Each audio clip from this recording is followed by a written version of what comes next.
The music boomed, the crowd roared. I, Puss in Boots' legendary swordsman, was on top of the world. Or at least, on top of a giant stone golem. I was invincible. Or so I thought. One wrong step, a crash, and poof! There went life number 8. Gone. The doctor's words hit me harder than 1,000 falling pianos. One life left, Puss.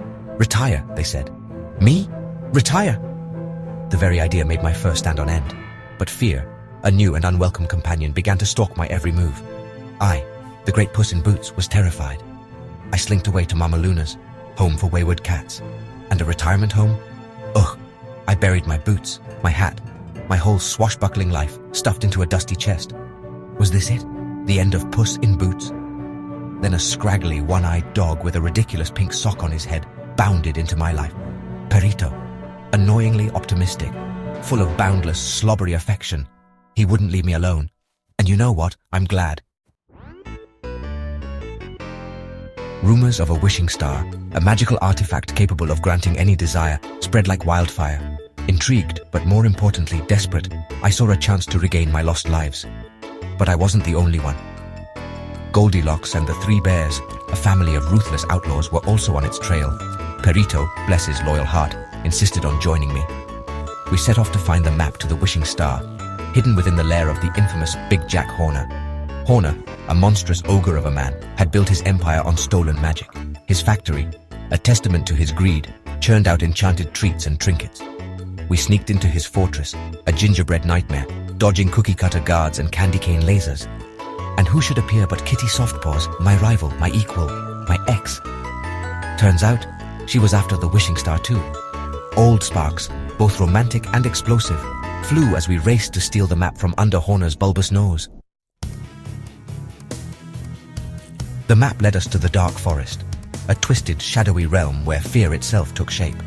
Every rustle of leaves, every creaking branch sent shivers down my spine. The fear I'd been suppressing since my near-death experience overwhelmed me.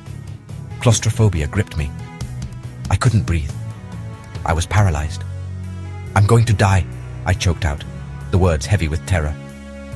My companions, Kitty Softpaws and the ever-optimistic Perrito, looked at me with concern. For the first time, I allowed myself to be vulnerable, to admit my fear. And in that moment of weakness, I found strength. The strength to keep going, not for myself, but for my friends. The forest tested us, throwing every nightmare imaginable our way.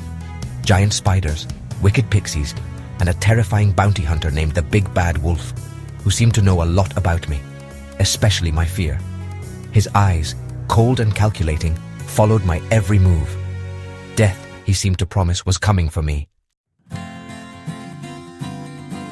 The wishing star, as it turned out, was a fickle thing. It demanded a life in exchange for a wish. My friends, loyal and true, refused to let me sacrifice myself. But then, the wolf revealed his true identity, death itself. He had come to collect my final life. No more running. I had to fight. We battled, claws and blades flashing under the eerie glow of the wishing star. But it wasn't my swordsmanship that saved me. It was the realization that life wasn't about cheating death. It was about living each life, even the last one, to the fullest. And I wanted to live mine with Kitty Softpaws and Perrito by my side. We destroyed the wishing star, its magic dissolving into the night. The big bad wolf, his purpose gone, disappeared, leaving me with a chilling reminder. Live your life, Puss in Boots. And so I did. We left the dark forest, no longer afraid, but forever changed. My heart, once consumed by fear, now overflowed with gratitude for the gift of life, for my friends, and yes, even for that ridiculous loving dog with a sock on his head. The moral? Life is precious. Cherish every moment, and never underestimate the power of true friendship.